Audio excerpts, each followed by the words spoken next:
Great. All right. Welcome, everyone. Sorry for this, the technical issues. I don't know what, this is usually pretty smooth here. So we thought, in light of everything that is going on in the world today, and particularly the protests, very important protests over the death of George Floyd, and everything that has awakened in the United States, hopefully even in the world itself, where there's even more brutality, that it would be an important meditation for us, an important contemplative approach to remember the most central principle of Torah, the great mitzvah, which is called a klal gadol b'Torah. We'll talk more about that, the great rule of Torah, which is V'ahavta l'reacha kamocha, to love your neighbor as yourself. And to explore that really in its depth, and not just as an idea or even a principle, but as an experience. We want to approach this meditatively to experience the basis. What is the root of the possibility of loving your neighbor as yourself? And what does it mean to love your neighbor as yourself? Okay? As yourself. V'ahavta l'reacha kamocha. How much as yourself is as yourself? That's the question. So here's the first text. Is that text itself. The full verse is Lo tikom, lo titor et bnei amecha, v'ahavta l'reacha kamocha ani Hashem. Do not avenge.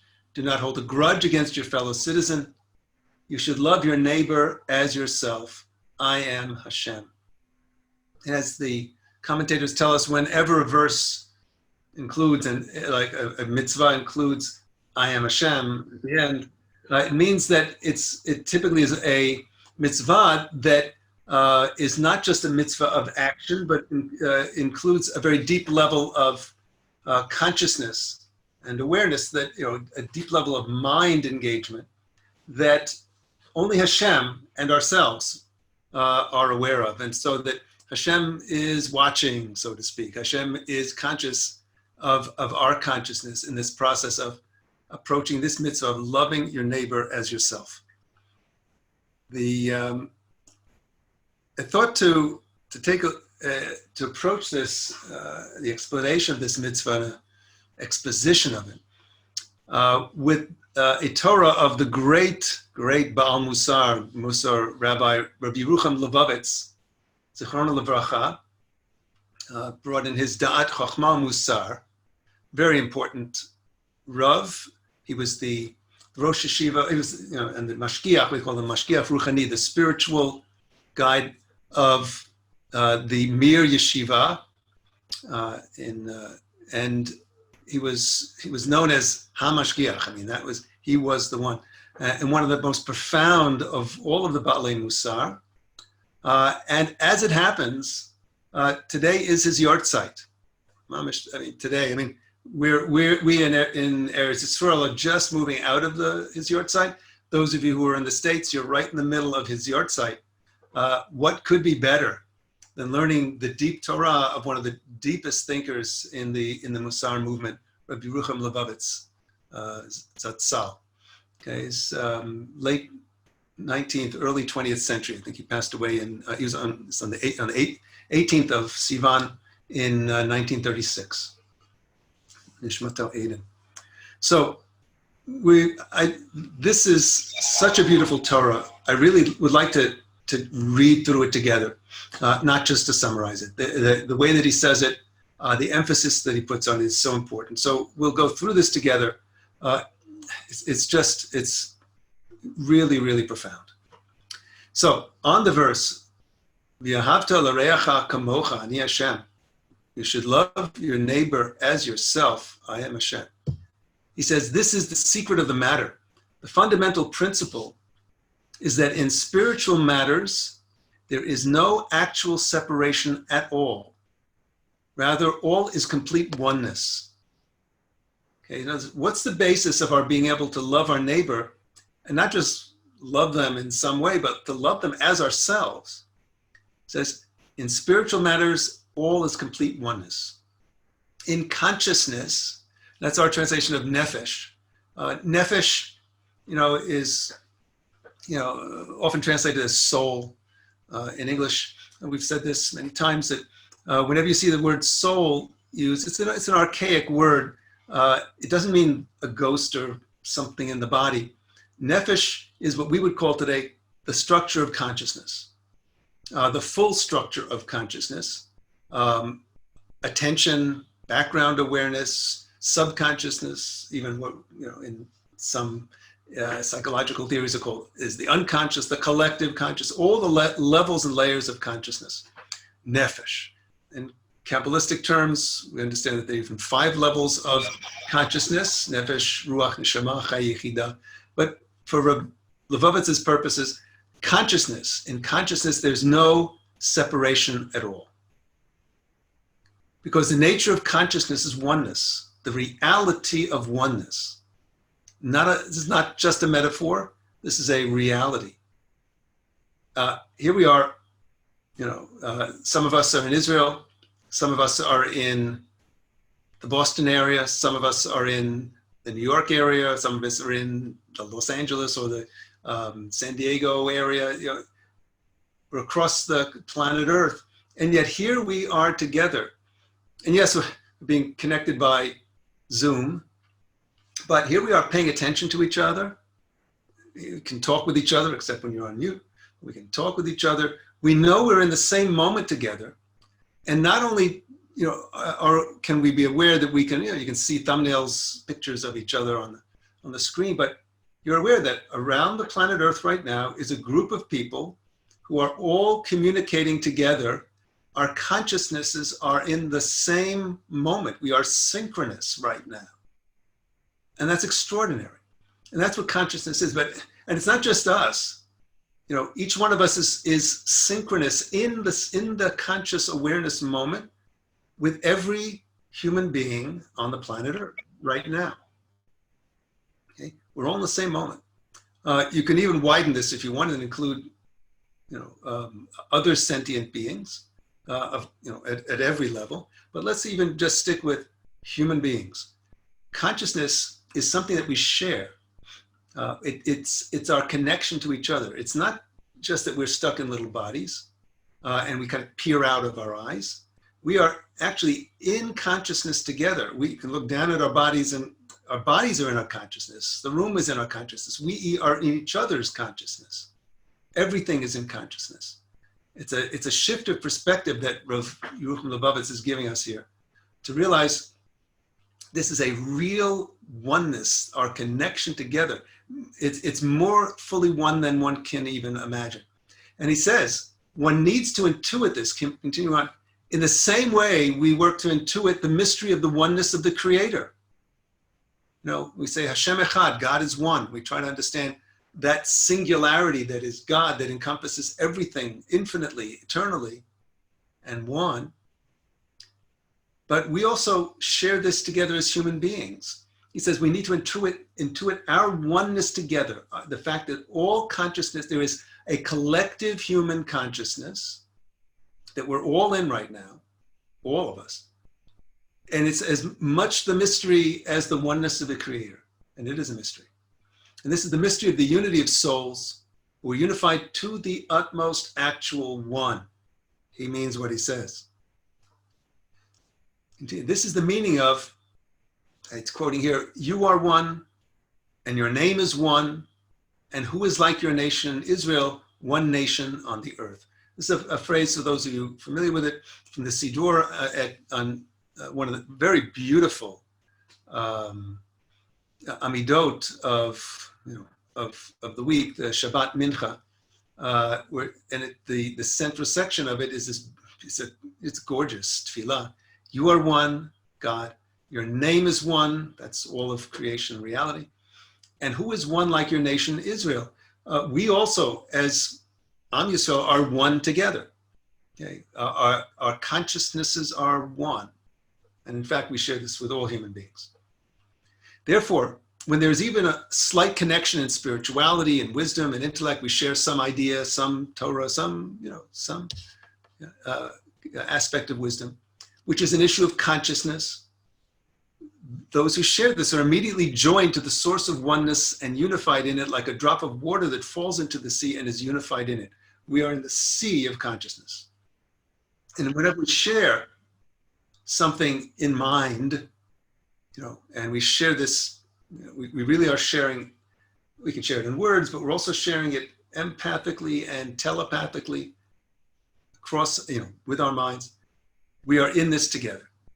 And when they become one, a unity of consciousness, each one feels the other and they love each other in their minds. For in that mystery of the unity of consciousness, it is real oneness. He's emphasizing this point. And just as in spirituality, each and every little bit joins and becomes unified, so too, in contrast, the opposite of spirituality separates and splits apart those who were united. Quotes the verse from Proverbs, desire seeks separation. Desire in the sense of wanting for oneself, wanting for oneself, separates us from others. So Rabbeinu Yonah writes in Shari Tshuva that someone who follows after his desires separates from every friend and fellow citizen. Okay? That self-desire, that self-seeking, self-absorbed desire separates us from others. The secret of the matter is, in truth, that the nature of souls is one. And on the contrary, I don't know if Meir's still here, if you can move that text down a bit. And if not, I'll just read it from my text here. Thanks, Meir. Just move it, put this at the top of the page. This paragraph at the top of the page. And okay.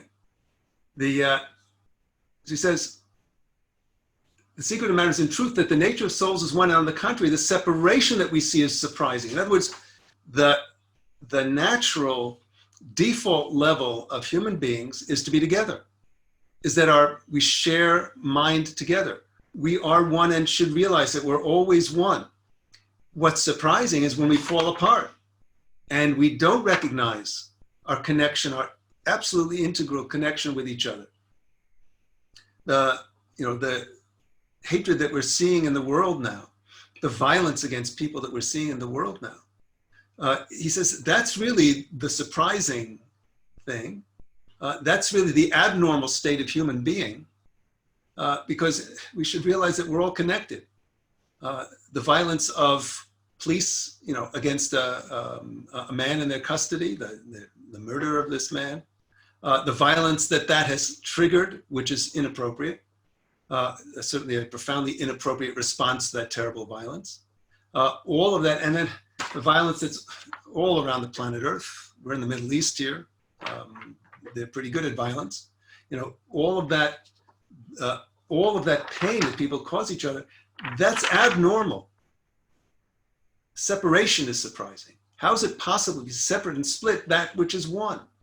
Says Rabbi Yerucham Lubavitz. The verse reveals a great secret, that desire and self-will, in other words, self-directed will, is the implement that splits and cuts off souls. The whole business of human being is unification or separation. And we swing between these poles. So he continues, so great is the secret of the unity of souls that we're commanded, love your neighbor as yourself. That your neighbor should really be like you, really.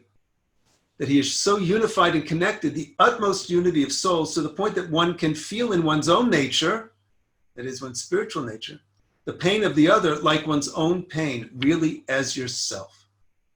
That we have this capacity for empathy in this profound way. This is an essential aspect of our unity as human beings, human consciousness.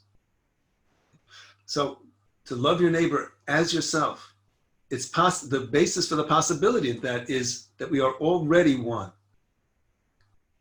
So he says, and he gives very, very beautiful passage as proof. He says, this is what we find in the Gemara Baba Batra regarding the three friends of Eov.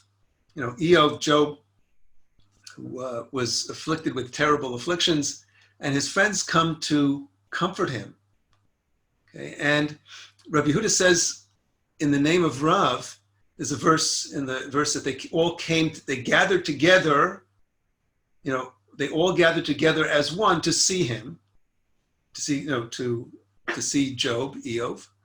So Rabbi Yehuda says in the name of Rav, it teaches us that all of them entered through one gate at once.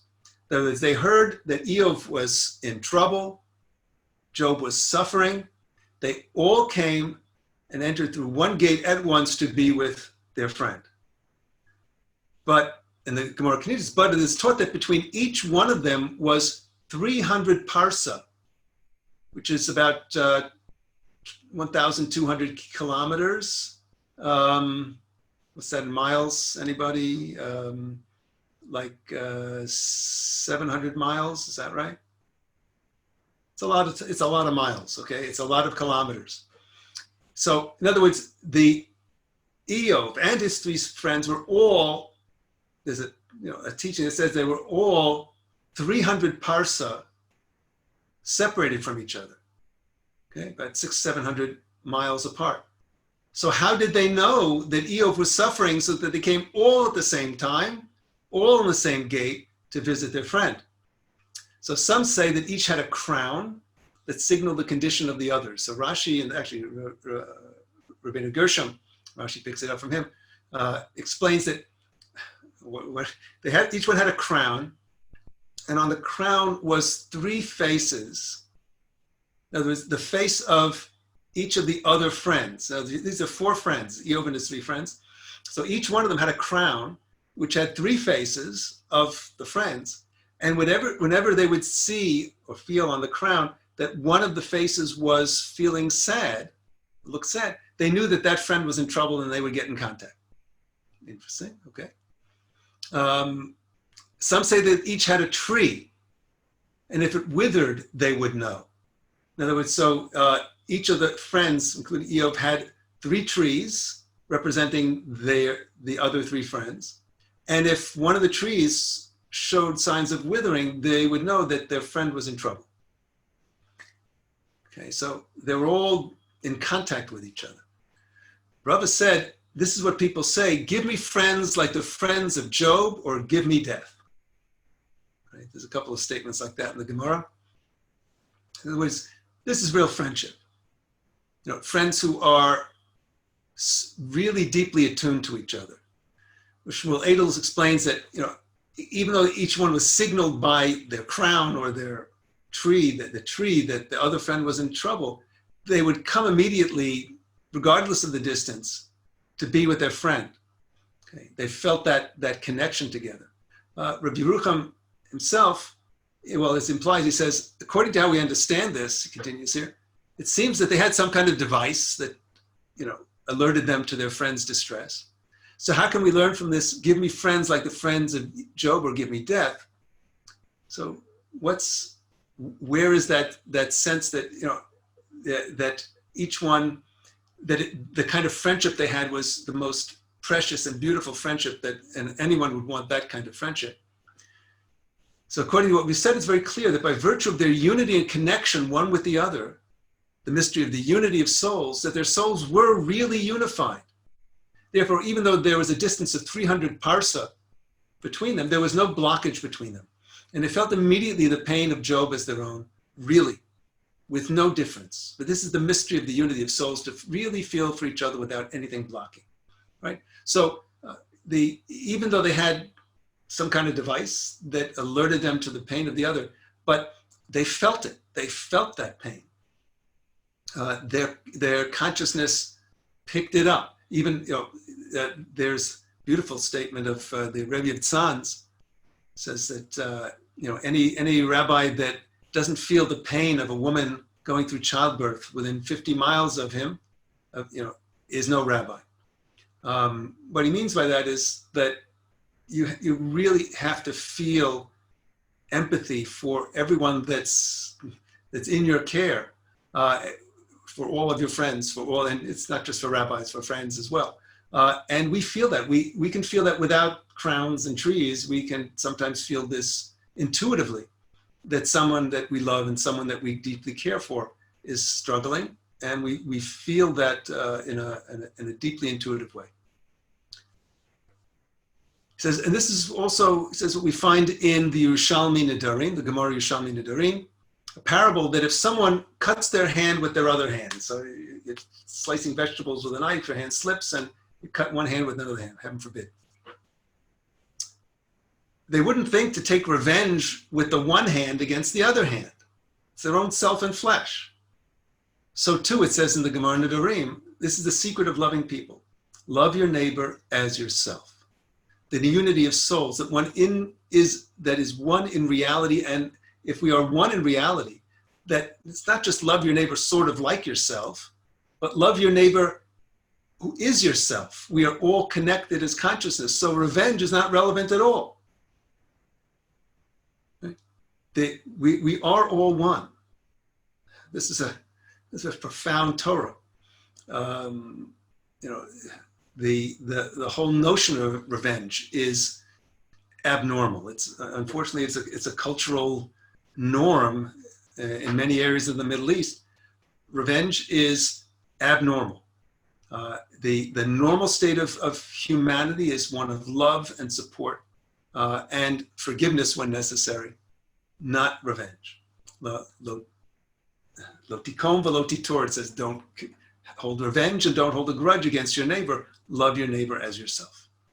It says, from this we can understand what the rabbis say, that you should love your neighbor as yourself is a great rule of Torah.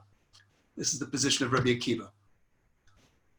The fundamental principle is that your neighbor should really be like you, to the utmost unity of souls, which is a great rule of Torah, because this secret of the unity of souls, it is the root of the entire Torah and mitzvot.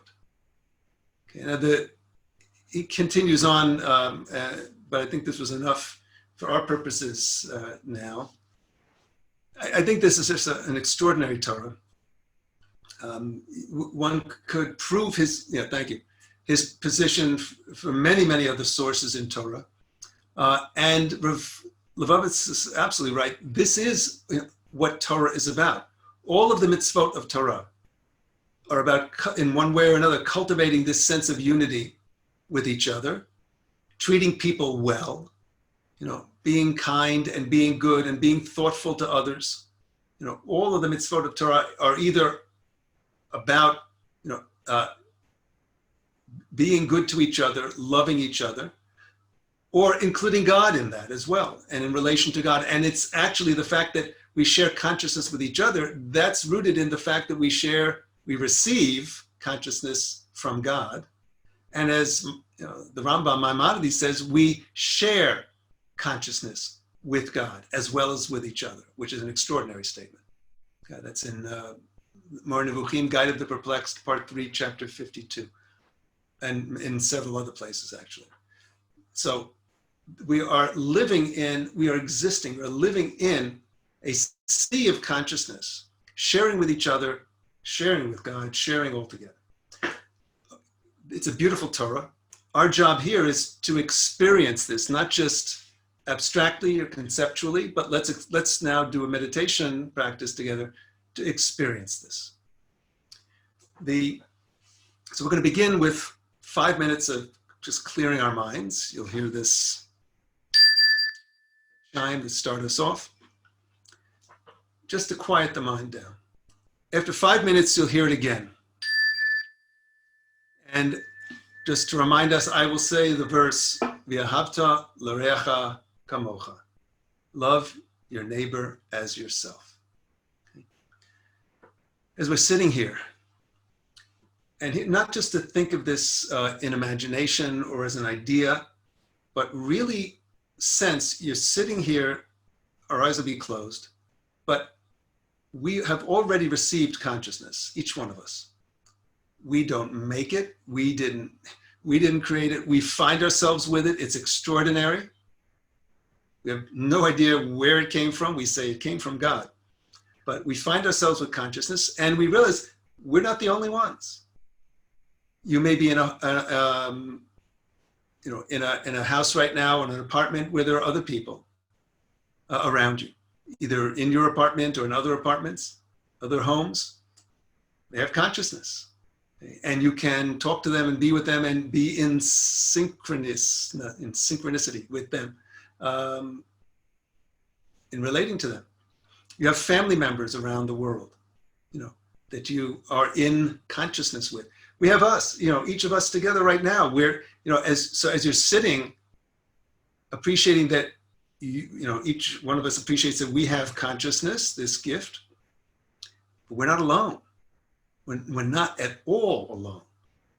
We are together in this consciousness with everyone on this Zoom meeting, with everyone around us in our neighborhood, in our city, in our country, in our world, on the planet Earth.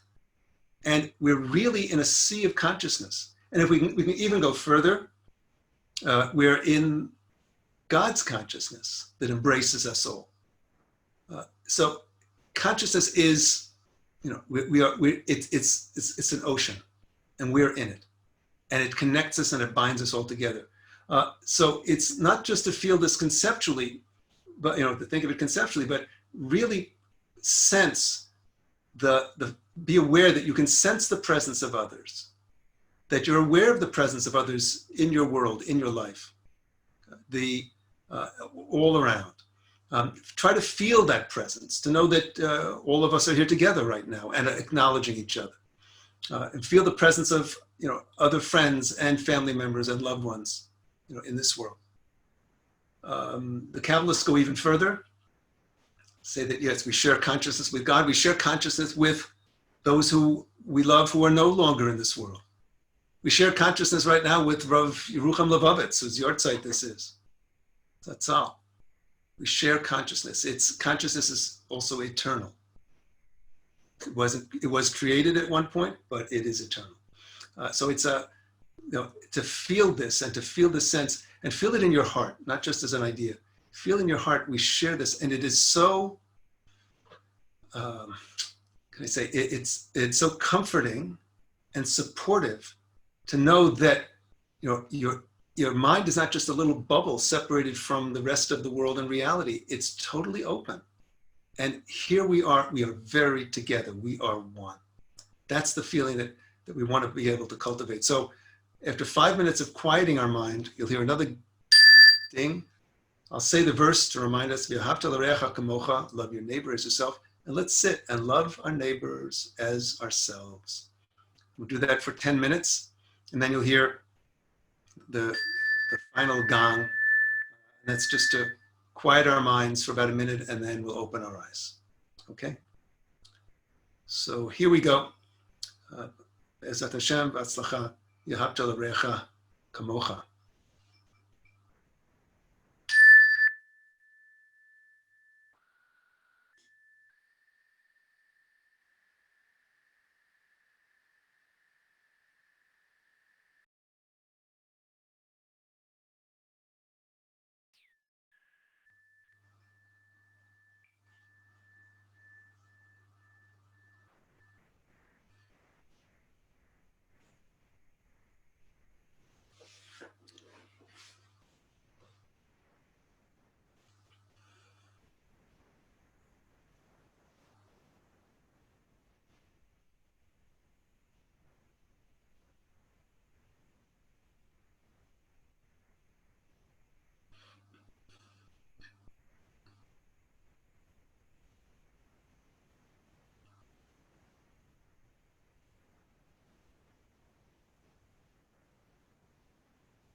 V'ahavta l'reacha kamocha.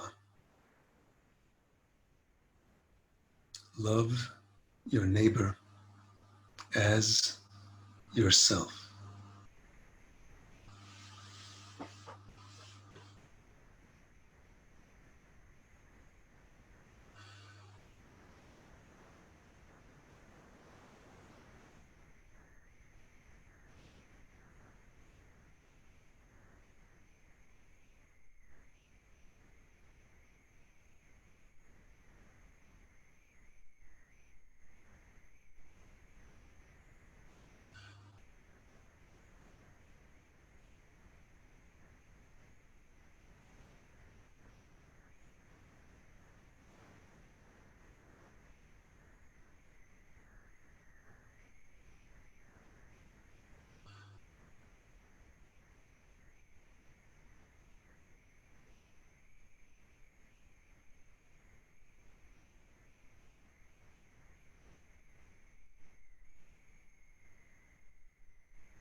Yahavta l'reacha kamocha.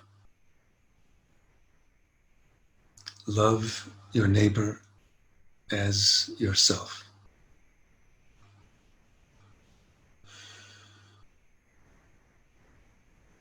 When we're ready, we can open our eyes.